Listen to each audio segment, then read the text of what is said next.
الرحيم مالك يوم الدين إياك نعبد وإياك نستعين اهدنا الصراط المستقيم صراط الذين أنعمت عليهم غير المغضوب عليهم ولا الضالين. الحمد لله رب الله أشهد أن لا إله إلا الله وحده لا شريك له أشهد أن محمدا عبده ورسوله. اللهم صل وسلم وبارك على نبينا محمد وعلى آله وصحبه أجمعين. أما بعد.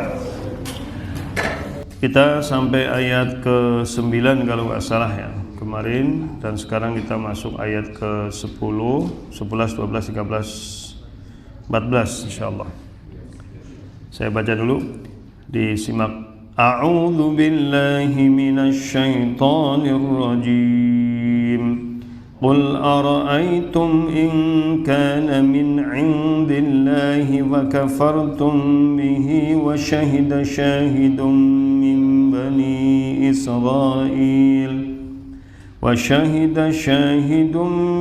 بني إسرائيل على مثله فآمن واستكبرتم إن الله لا يهدي القوم الظالمين.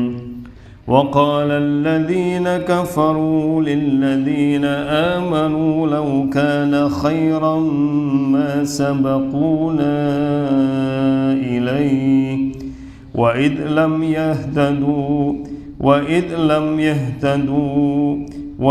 لم يهتدوا به فسيقولون هذا إفك قديم.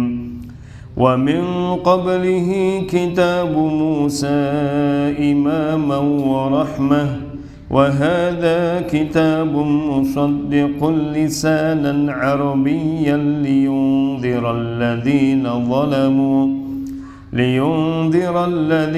ظلموا وبشرى للمحسنين. إن الذين قالوا ربنا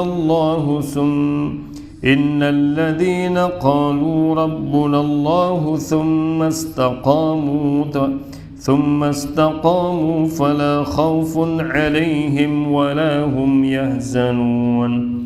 أولئك أصحاب الجنة خالدين فيها جزاء بما كانوا يعملون. Kita ta'awun bersama. A'udzu billahi minasy syaithanir rajim. Saya dulu. Qul ara'aytum in kana min 'indillahi wa kafartum bih. Qul ara'aytum in kana min 'indillahi wa kafartum bihi wa shahida shahidun min bani Israil ala mithlihi وكفرتم به وشهد شاهد من بني إسرائيل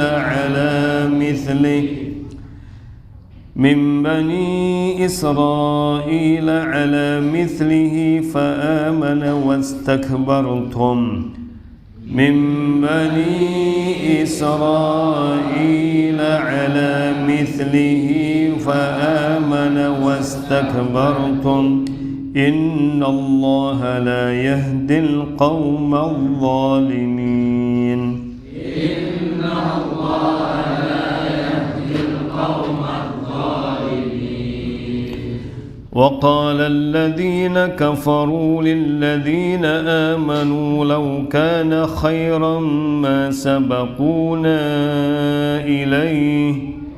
وقال الذين كفروا للذين آمنوا لو كان خيرا ما سبقونا إليه وإذ لم يهتدوا به فسيقولون هذا إفك قديم. وإذ لم يهتدوا به فسيقولون هذا إفك قديم ومن قبله كتاب موسى إماما ورحمة ومن قبله كتاب موسى إماما ورحمة وهذا كتاب مصدق لسانا عربيا لينذر الذين ظلموا وهذا كتاب مصدق لسانا عربيا لينذر الذين ظلموا وبشرى للمحسنين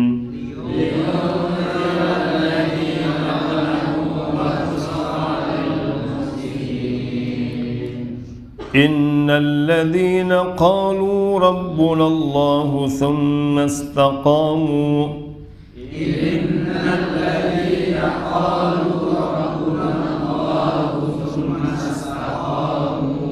ثم استقاموا فلا خوف عليهم ولا هم يحزنون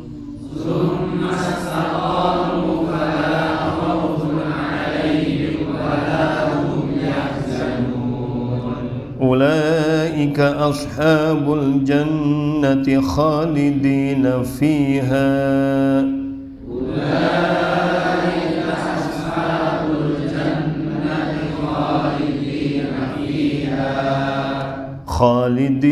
فيها جزاء بما كانوا يعملون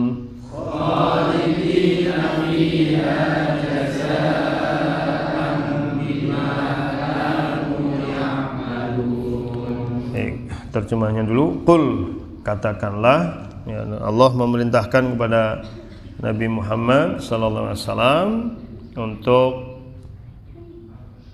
membantah orang-orang kafir itu. Di sini yang pernah berkali-kali saya sampaikan ya, dulu tapi setelah sebelum libur itu ya, bahwa di Al-Qur'an itu banyak tuntunan untuk berlogika ini, tapi berlogika secara benar gitu. Jadi jangan dikira Islam tidak mengenal logika, mengenal. Dalam Al-Quran itu banyak sekali logika, seperti laukana fihima alihatun laukana fihima alihatani lafasadata, misalkan. Seandainya di langit dan di bumi ada dua Tuhan, pasti akan rusak. Itu kan logika. Kemudian kul hal yastawil ladina ya'lamun wal ladina la ya'lamun. Apakah sama orang yang mengetahui dengan orang yang tidak mengetahui? Itu juga logika. Terus perumpamaan-perumpamaan di Quran itu banyak yang semuanya juga menggunakan logika. Jadi nalar manusia itu penting untuk memahami firman Allah ya. Allah mengajarkan cara berlogika yang benar. Ini diantaranya di ayat ini ya, karena orang-orang kafir ini mengingkari kebenaran Al-Quran, maka kemudian Allah memerintahkan Nabi untuk membantah mereka dengan logika seperti ini ya. Qul, katakanlah, ara'aitum, kalau dipisah-pisah, apakah, ra'aitum, kamu tahu ya, kamu telah tahu ya. Itu terjemahnya begitu, bukan apakah kamu lihat. Saya sudah sampaikan berkali-kali, kata ro'ayaro itu ternyata di dalam Al-Quran lebih banyak untuk digunakan untuk melihat dengan ilmu, mengetahui, bukan melihat dengan mata itu ya. Jadi di sini kul ara'aitum, katakanlah itu, tahukah kamu gitu ya, atau jelaskan, terangkan, itu bisa juga. Artinya kalau kamu sudah tahu, jelaskan kepada kami. In kana min indillah, jika in itu jika kana Al-Quran itu adalah min dari indi, sisi Allahi, Allah, wa dan kafartum, kalian telah mengingkari bihi terhadap Al-Quran tersebut.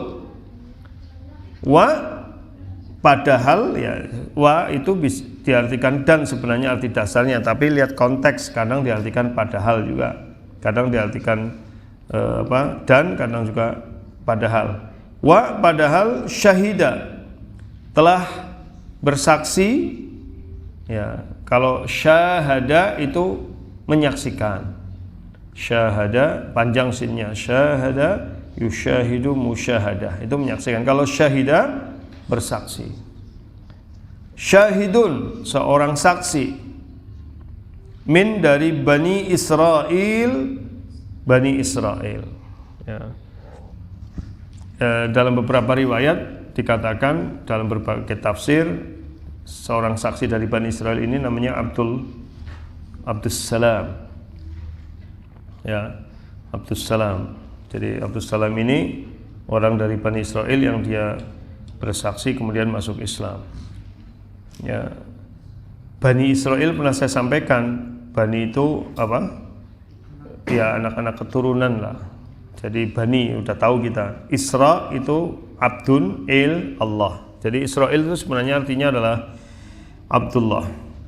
Ala, ya, atas, atau yang di konteks di sini artinya bersaksi atas mithlihi, yang serupa isinya dengan Al-Quran di dalam Taurat. Mithli itu yang semisal, mithal itu bahasa Arab. Hi dengan kebenaran Al-Quran, ya. Fa maka amana, orang tersebut, saksi tersebut amana, beriman. Wa sementara istakbartum, kalian justru sombong. Kalian itu membangkang. Istakbartum itu minta dianggap besar gitu. Nah, kaburo kan besar, kalau istakbaro berarti minta dianggap besar. Ya, jadi ghafaro itu mengampuni, kalau istaghfaro minta ampun, gitu ya. Jadi ya, badala mengganti, istabdala minta ganti, gitu. Jadi istikbar ini minta dianggap besar, gitu. Jadi minta dianggap jadi dia meminta orang lain untuk menganggap dirinya itu besar, mampu, ya, intinya dia nggak butuh gitu. Istakbartum itu sombong, ya. Inna sesungguhnya Allah itu la tidaklah yahdi memberi petunjuk, ya. Saya sudah pernah sampaikan dulu tentang hidayah menurut Ibnul Qayyim al-Jauzi. Hidayah ada berapa? Ada 4. Ada hidayah apa? Pertama hidayatul ammah, kedua apa? Hidayatul taufiq, ya, hidayatul Islam dulu, kemudian hidayatul taufik wa tilalah atau bayan, kemudian terakhir hidayatul jannah wan nar. Sudah dulu. La yahdi tidak memberi petunjuk al-qauma kepada kaum ya, al-zalimin yang mereka zalim. Dan ini juga sudah pernah saya sampaikan makna asalnya dari zalim itu dari kata apa? Zalam, gelap. Zalimin orang-orang yang berada dalam kegelapan pikiran, kegelapan hati itu. Perbuatannya disebut zalim. Zulm itu kezaliman. Orang kalau sudah gelap hati, gelap pikiran kan tentu sudah tidak bisa membedakan mana benar salah, dan banyak menempatkan suatu tidak pada tempatnya. Petang-petang kan nggak tepat gitu. Baik, ini ayat ke-10. Nah, coba kita terjemah secara lengkap. Katakan wahai Muhammad, ya, jelaskan, terangkan itu. Bagaimana jika Al-Quran itu benar-benar dari sisi Allah? Artinya ini kan perumpamaan. Nah, ini juga lagi berlogika. Ya, kalau Al-Quran itu ternyata benar dari sisi Allah, ya, terus kalian mengkufurinya, padahal ya, ada seorang dari Bani Israel, ya, yang dia mengakui kebenaran Al-Quran karena mendapati apa yang di dalam Al-Quran itu sama seperti apa yang ada di dalam Taurat gitu, ya. Dan karenanya kemudian dia masuk Islam. Artinya apa? Artinya bahwa ya, dipahami itu isi Quran, direnungkan, pasti akan menemukan kebenaran. Kalau sudah menemukan kebenaran, ya sudah tinggal beriman, ngapa maning gitu. Kaken cengek temen gitu kalau bahasa Banyumasnya. Ya kalau bahasa Banyumasnya kaken polah temen gitu ya, masih karena udah jelas gitu. Ini buktinya orang Bani Israil yang sudah jelas dapat kitab suci, gitu kan? Sementara orang kafir musyrik di Mekah kan nggak ada kitab sucinya. Ya, mereka keyakinannya adalah turun-temurun sifatnya pagan gitu. Sementara yang udah jelas-jelas ahli kitab saja yang diberi kitab Taurat, setelah tahu memahami Quran, tahu itu kebenaran isinya, terus jadi beriman gitu. Fa'amana, dia beriman, wastakbartum, kamu aja masih tetap merasa sombong itu, masih mengingkari, malah merasa besar. Tuh, merasa nggak butuh gitu. Inna, sesungguhnya Allah itu la yahdil qaumadz zalimin. Nah itu kan. Maka dari situlah Allah tidak akan memberi petunjuk pada orang yang zalim, karena menempatkan sesuatu tidak pada tempatnya. Sudah diberi petunjuk, suruh direnungkan, kamu punya akal, akalmu nggak ngapa begitu. Ya, akal itu kan untuk membandingkan gitu. Makanya disebut akala, aklun. Ya, di Quran itu lebih banyak disebut kata kerja akal dibanding otak. Otak itu bahasa Arabnya mukh. Ya, paling di dalam Quran itu isinya yang seputar otak itu yang otak mendidih itu kan. Tapi tidak secara langsung menyebut otak kan. Seperti di surat apa itu? Yang di juz amma yang gampang itu loh. Gimana? Yang apa? Panasnya sampai ke ubun-ubun apa? Surat apa? Hah? Surat apa itu? Sing panasnya langsung dari allati tattali'u 'alal afidah ya. Jadi panasnya naik sampai ke hati ya, ke hati naik. Tapi kalau otak dalam artian otak kepalanya itu setahu saya tidak ditemukan kata-kata itu dalam Al-Quran. Setahu saya kalau tidak salah. Yang ada adalah kerja otak. Gitu ya, kerja otak. Di antaranya akal. Akala itu membandingkan. Ya, akal itu membandingkan. Jadi kamu punya akal, punya otak, kenapa digunakan untuk membandingkan itu? Jadi gampangannya itu sudah dicerna saja Al-Quran, benar enggak gitu. Gitu loh. Pasti benar, kalau sudah benar ya sudah, gak diterima. Kenapa kakean? Iya gitu. Sementara orang yang sudah jelas punya agama, punya kitab suci, itu Yahudi itu Bani Israil, setelah turun Al-Quran dan ternyata melihat di Quran itu kebenaran, beberapa pokok prinsip masalah tauhid, masalah kenabian itu ada di dalam Quran, juga ada di Taurat, ya sudah, di akhirnya beriman gitu. Apalagi kamu yang tidak punya kitab, logikanya kan begitu. Nah, kamu dasarnya apa? Kan hanya keyakinan yang dibuat-buat, hanya turun-temurun tanpa keyakinan yang benar gitu. Ya, keyakinan syirik itu kan tidak ada dalilnya baik kitab maupun apa. Itu kan dasarnya itu otak-atik gaduk gitu.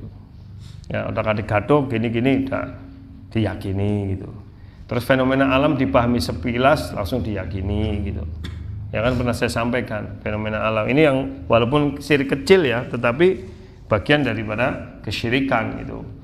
Misalkan pernah terjadi, misalkan buka dagangan terus yang beli orang cacat, terus habis itu sampai sore nggak ada yang beli, terus dianggap tanda sial gitu. Itu kan dari mana gitu. Ya, terus kalau hari-hari tertentu misalkan kemudian bepergian sial, berarti hari itu jangan bepergian. Padahal sing sial kan dheweke tok. Orang lain yang bepergian hari itu kan ora. Tapi kenapa yang kecil yang sedikit itu jadi apa? Jadi dalil, itu kan nggak benar. Saya pernah ceritakan dulu, udah berkali-kali saya ceritakan. Pernah ketika saya ngisi di kabupaten sebelah, ada orang yang nanya, Ustadz, waktu itu saya lagi menjelaskan masalah tiaroh kaitannya dengan kepercayaan hari Sabtu Pahing, Sabtu Pahing ya, Sabtu Pahing sebagai sial. Nah, terus dia jawabannya, tapi saya ngalami Ustadz, saya sudah dipenging sama ibu saya, jangan ke Jogja, ini Sabtu Pahing. Tapi karena saya dinas, saya berangkat aja. Bis yang saya tumpaki kecelakaan Ustadz, masa saya nggak percaya? Gitu. Saya jawabnya gampang, Pak, hari itu kira-kira bis yang ke Jogja berapa? Ya mungkin banyak, ya. Terus yang kecelakaan pira? Ya mungkin satu tok lah, yang lainnya selamat tekan Jogja lah, ya sudah. Kalau pakai logika berpikir, kalau ada bis 5 berangkat ke Jogja, sing kecelakaan 1, sing 4 selamat, sing dinggo sing 1 apa sing 4? Ya sing 4 lah. Kan gitu aja. Tapi kenapa sing dinggo sing siji? Nah itu keyakinan syirik itu begitu, tidak ada bukti gitu. Sementara orang yang dapat Taurat saja dan Taurat itu jelas kebenarannya ya sebelum dirubah-rubah sama pendeta-pendeta Yahudi, tapi setelah Al-Quran turun dan ternyata dia merenungi Quran, ternyata ada prinsip-prinsip kesamaan dengan apa? Taurat, ketauhidan, nubuat dan sebagainya, ke akhirat. Akhirnya dia percaya itu dan masuk Islam. Loh kok siapa gitu? Ya, paham ya? Kufur itu macam-macam. Salah satu kufur besar adalah kufur istikbar, kufur karena kesombongan. Itu artinya dia itu nggak mau belajar, nggak mau memahami, tapi langsung menolak saja. Itu namanya kufur istikbar. Itu termasuk salah satu jenis kufur besar. Ya. Lanjutnya, wa dan qala, berkatalah alladzina, orang-orang yang kafaru, mereka telah kafir, ya, li kepada alladzina, orang-orang yang amanu, mereka telah beriman, lau sekiranya karena Al-Quran itu khairan, benar, ya, benar, ma tidaklah sabaku mereka, dalam kurung orang-orang miskin, orang-orang yang bleketir gitulah, ya, orang-orang akar rumput gitu. Orang-orang yang miskin-miskin, yang lemah-lemah itu mendahului. Sabaku itu mendahului, makanya musabakoh itu saling mendahului, lomba ya. Fastabiqu, berlombalah gitu. Nah kami ila, untuk masuk atau percaya kepada Al-Quran itu dengan masuk Islam. Wa dan id itu ya, wa id lam yahtadu bih fasayaquluna hadza ifkum mubin, ya. Wa dan id, jika lam tidak yahtadu, ya, mereka mendapatkan petunjuk bi dengan Al-Quran itu, fa maka sa akan yaquluna, mereka terus-menerus berkata, hadza ini, ya, ifkun adalah dusta, kebohongan, cerita yang dikarang-karang, qadim, dari sisa masa lampau, dari masa lalu. Qadim itu lama. Ini kisah bohong yang lama. Nah, baik. Ayat berapa? 11. Ya, setelah itu mereka masih berdalih, dan orang-orang yang kafir itu berkata kepada orang yang beriman gitu. Setelah kepepet sudah dibukti itu, mereka ngeyel lagi. Ngeyelnya apa? Kalau memang Quran benar, mesti kami duluan yang masuk Islam, bukan yang miskin-miskin itu. Itu loh. Ya. Jadi mereka alasannya, kalau Al-Quran benar pasti kami yang duluan. Tapi ternyata yang miskin-miskin itu berarti memang nggak benar gitu. Karena memang yang pertama banyak di generasi awal itu, ya, yang masuk Islam, yang percaya Quran justru memang golongan-golongan yang papa, yang miskin, yang du'afa gitu. Sementara para pembesar-pembesar kafir sendiri belum masuk Islam. Sehingga Islam itu menjadi kayak awal-awal berdiri muncul dakwah Islam itu jadi kayak diremehkan gitu. Kayak agamanya wong melarat kayak gitu. Ya karena orang kafir itu, orang yang kaya-kaya jelas dengan pesan-pesan Al-Quran itu menganggap ini bahaya ini, karena Al-Quran isinya ajaran kesetaraan gitu. Ya, bahwa menghilangkan sekat-sekat kasta, ini bahaya ini gitu. Jadi sebenarnya orang kafir itu tersinggungnya banyak gitu. Tersinggung secara akidah, tersinggung secara sosial kehidupan gitu, karena membahayakan. Jadi sebenarnya mereka bukan semata-mata karena akidah, tapi juga membahayakan strata sosial, membahayakan ekonomi, nanti begitu. Jadi kadang-kadang kita lihat dalam kehidupan nyata sekarang nih, orang itu kadang menolak kebenaran, takut kepentingannya terusik gitu. Takut kepentingannya terusik, maka dia menolak kebenaran gitu. Kengko nyong iya ya nyong ora gitu. Makanya kadang-kadang seperti itu. Ya, baik. Terus lanjutannya apa? Tadi jadi laukana khairan ma sabaquna ilai, kalau Al-Qur'an itu benar, tidaklah sabaquna, mereka mendahului kami ilai untuk masuk Islam dengan mempercayai Al-Qur'an. Jadi kan ini logika mereka tuh aneh banget gitu ya.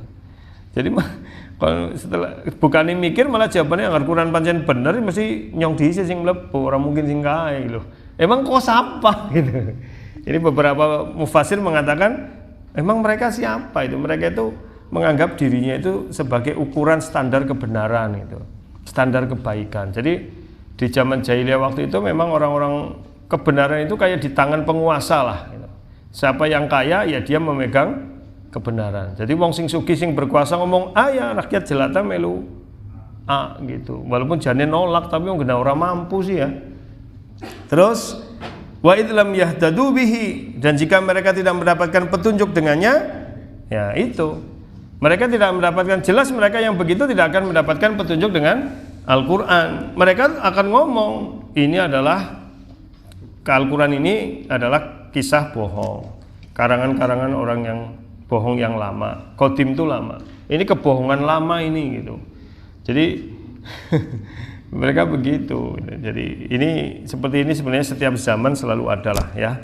Lanjutannya ayat 12. Wa min qabli, wa dan min dari qablihi, sebelum Quran itu ada kitab Musa, yaitu Taurat.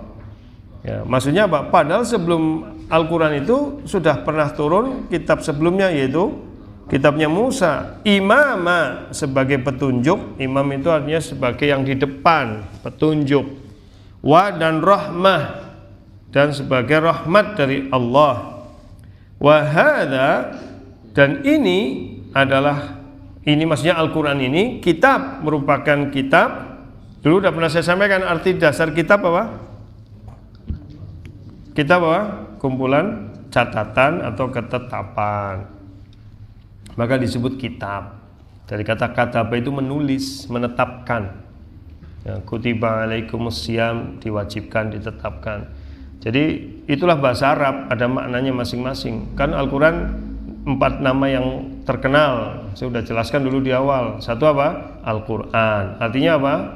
Bacaan. Kedua, kitab, artinya ketetapan, catatan. Ketiga, adzikr, peringatan. Keempat, al-furqan, korektor, ya, pembeda, korektor yang membedakan mana yang hak, mana yang batil, ya, termasuk mengkoreksi kitab-kitab sebelumnya yang banyak diselewengkan. Ya, mana? Musaddiq, yang membenarkan, maksudnya mengkoreksi, ya, yang membenarkan kebenaran kitab-kitab sebelumnya, termasuk meluruskan, ya, lisanan, dengan bahasa, lisan itu dengan bahasa Arabiyah, bahasa Arab, untuk yundhira, ya, memberi peringatan, alladzina, kepada orang-orang yang zalamu, mereka zalim. Wa, dan juga busyra, berita gembira, li, bagi al-muhsinin, orang-orang yang ihsan, yang berbuat baik, gitu ya. Nah, ini bantahan berikutnya dari Nabi, sampaikan ke mereka, loh kan sebelumnya sudah ada kitabnya Musa, dan itu sudah jelas menjadi petunjuk dan rahmat Allah. Sementara Al-Quran ini adalah membenarkan ajaran-ajaran kitab sebelumnya, sekaligus meluruskan kesalahan yang ada dengan bahasa Arab gitu. Jadi kalau sebelumnya dengan bahasa Ibrani, maka ini dengan bahasa Arab gitu, atau bahasa Taurat itu dengan bahasa Injil, ya, untuk memberi peringatan orang-orang yang zalim dan berita gembira bagi orang-orang yang muhsinin. 2 ayat lagi lah, tanggung ya. Inna, sesungguhnya alladzina, orang-orang yang qalu, mereka berkata, Rabbuna, Rabb kami, Allahu Allah. Thumma kemudian istaqamu, mereka istiqamah, ya, konsisten. Fala khaufun, maka tidak ada ketakutan alaihim atas mereka, wa dan la tidak pula hum mereka yahzanun bersedih hati. Ini kemudian Allah menegaskan orang-orang yang berkata Rabbunallah, artinya mereka yang sudah bersyahadat, sudah mengaku beriman. Jadi iman itu bukan hanya di dalam hati, harus diwujudkan dalam perkataan dan perbuatan. Maka orang-orang yang mengatakan Rabbunallah, Rabb itu beda dengan ilah, ya. Jadi Rabb itu artinya zat yang menciptakan, mengatur, mengendalikan alam semesta, ya. Itu Rabb, ya. Kalau ilah itu zat yang diibadahi. Ya, jadi ilah hubungannya dengan hak ibadah, kalau Rabb kaitannya dengan Allah sebagai pencipta dan pengendali, pengatur alam semesta. Jadi orang yang mengatakan setelah dia yakin, kan gini konsepnya kan, Iqra, bacalah, gitu ya.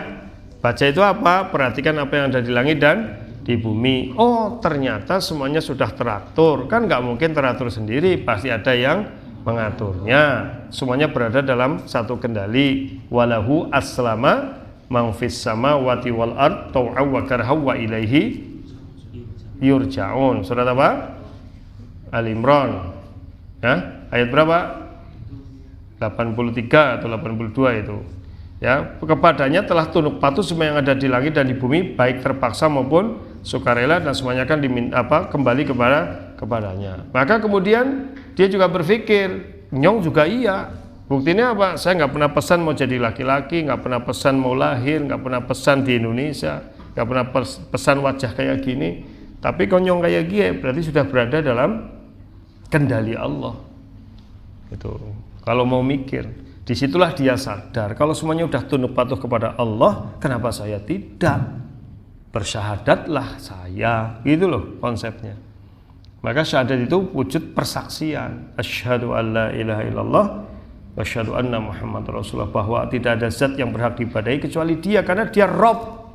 Nah itu, karena Dia Rabb yang semuanya, Dia yang berhak diibadahi. Itu jadi alurnya seperti itu sebenarnya, kesadaran untuk meyakini adanya Allah. Makanya Rabbunallah, ya, orang yang mengatakan Rabb kami adalah Allah. Jadi dia penuh kesadaran, bukan hanya Allah tok dalam mulutnya, tapi dia sadar betul bahwa dia berada dalam kendali Allah, berada dalam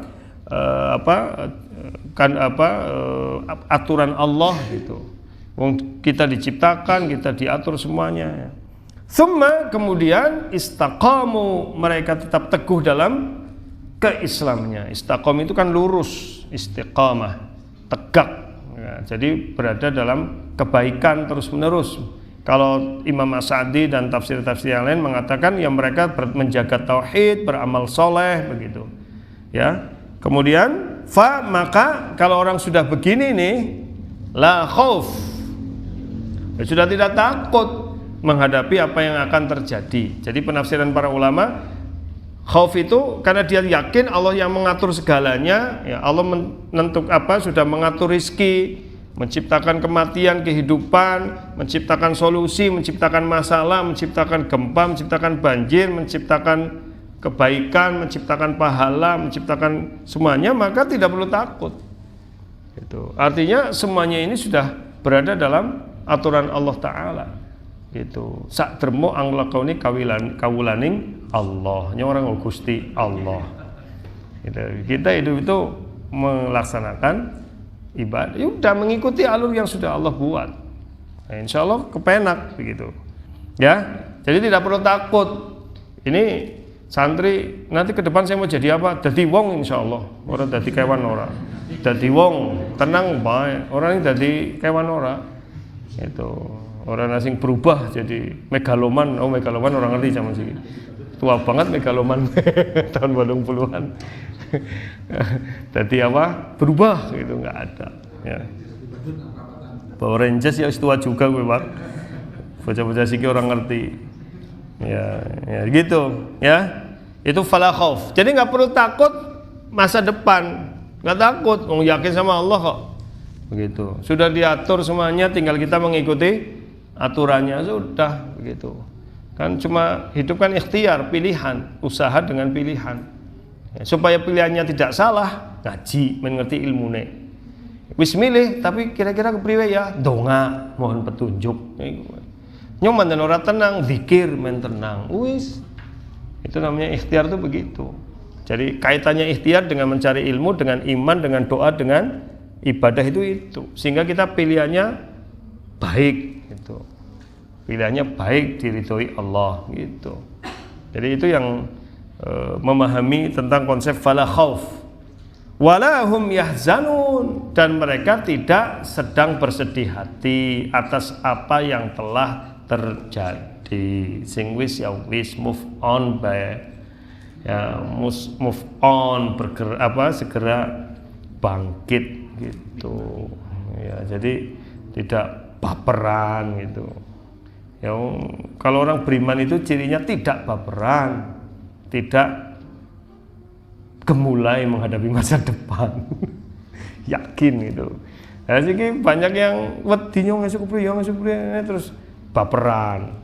Itu. Ya sudah, kalau itu baik tingkatkan, kalau nggak baik jadi pelajaran begitu. Ya, kalau itu amal soleh lanjutin, kalau itu dosa tinggalkan, tobat, wis. Ya, jadi nggak usah wis itu, usah dipikir-pikir baik. Insya Allah kita menatap masa depan begitu ya. Itu. Jadi itu makna ayat ke-12 ya. Ulaika, itulah mereka ashabu, para penghuni al-jannah, surga, sahibnya jannah, khalidina, kekal, fiha, di dalamnya, jazaan ya, sebagai balasan, bima, lantaran apa, kanu, yang mereka ya'malun, kerjakan. Itu. Jadi di dunia orang beriman itu terlihat cirinya la khauf walahum yahzanun. Jadi tegar, tenang, tidak takut masa depan, tidak sedih atas apa yang telah terjadi. Jadi memiliki kematangan jiwa. Itu loh ya, kedewasaan dalam hidup. Terus di surga menjadi sahibnya jannah, kekal di dalamnya. Karena apa? Karena amalan yang sudah mereka lakukan. Ini begitu. Jadi sebenarnya konsep agama itu mudah. Agama itu kan minhajul hayah. Minhaj itu apa? Mabda, prinsip. Minhaj itu apa? Thariqah, cara. Jadi agama itu prinsip-prinsip dan cara hidup. Itu aja sebenarnya. Jadi manut, lakoni urip, ya nggak usah baper, yakin masa depan, insya Allah surga. Udah. Gitu ya. Tenang itu. Nyong jan ora ana panganan mangan segatok. Lah, wong sing melarat-melarat ke malah luwih rosa karo sing wong mangan bae. Sing mangan akeh sehat-sehat, sing mangan enak-enak malah pada cileran beriangan. Ke sing mangan segatok. Loh, kemarin betul saya dengan istri lagi di jalan, terus di perempatan berhenti itu ada emak-emak boncengna wong telu. Siji digendong, loro nemburi. Kesini digendong ke mangan lontong kupat plastik dan nikmat banget. Kupat tok, orang nggo gorengan, orang nggo apa-apa. Istri saya sampai bilang nikmat banget ya mangan kupat. Ya gue. Terus dia ngomong, loh wong melarat ke malah rosak. Iya mbok. Padahal secara logika karbohidrat tok, nggak ada apa-apanya gitu. Itu sementara wong sing sugih-sugih mangan enak-enak lemesan. Itu loh. Halo? Loh, saya kan pernah mengatakan sepupunya istri saya itu mondok di Ngawi apa di mana. Itu hampir semua santrinya hafal Quran 30 juz lah. Memang targetnya 30 juz. Dan di sana itu makannya hanya nasi sepiring atau sepincuk itu, tempe, sambel. Itu hampir tiap hari itu. Tapi santrinya 30 juz. Lah nang kene fried chicken, Goto tepol, ayam soto, some apa rong jus ora mung rampung ya. Ya Allah. Maning sing santri lawas kudune patang jus gejas-gejus bae. Tambah dong. Nah, iya, ini masa udah hampir setengah semester yang tasmi baru berapa orang, yang dapat emas Ewa Gold cuma baru berapa orang, lainnya pada kemana? Ferry udah 5 jus kan? Belum, tambah rong jus maning. Mau mas kawin ngasuk Fer. Iyalah mas kawinnya bacaan Quran gitu dong, ya. Itu kalau orang mau menikah itu Fer, kalau sebelum akad nikah persembahan apa yang kamu berikan pada calon istrimu? Hafalan surat Rahman. Masya Allah. Saya berapa kali menghadiri akad nikah itu yang laki-laki membacakan surat Rahman, saya terenyuh saya. Duh, nyokong biar Nora ya Allah. Tuh.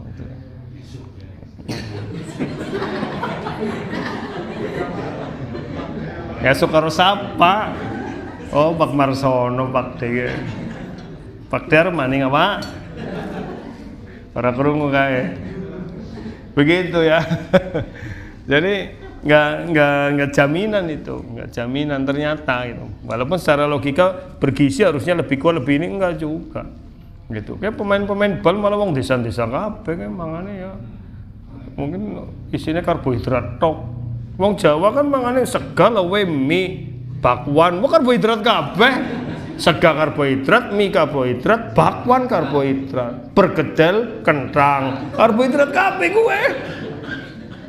Hah? Dimulanya rosa-rosa ya, karbohidrat tok sih. Gitu. Jadi gitu ya, gitu. Jadi nggak jaminan. Jadi nggak usah takut gitu. Insya Allah nanti saya gimana nikmati aja, nikmat sehat gitu. Ya, nyatanya orang yang makannya kadang kurang, makan apa adanya malah lebih terjaga itu, jarang meriang. Wong sing mangan enak-enak malah beli meriang itu. Ya, ini santri makanya yang nggak usah enak-enak aja, biar kuat gitu. Mangan enak malah meriangan ya. Ustadznya bemriangan, dan nyusi wong anu mangan dinai enak-enak ya ditolak kepriwe. Udah cukup ya, kita akhiri. Rabbana fa'alna bima lamtana subhanakallahumma wa bihamdik asyhadu an la ilaha illa anta astaghfiruka wa atubu ilaik. Assalamualaikum warahmatullahi wabarakatuh.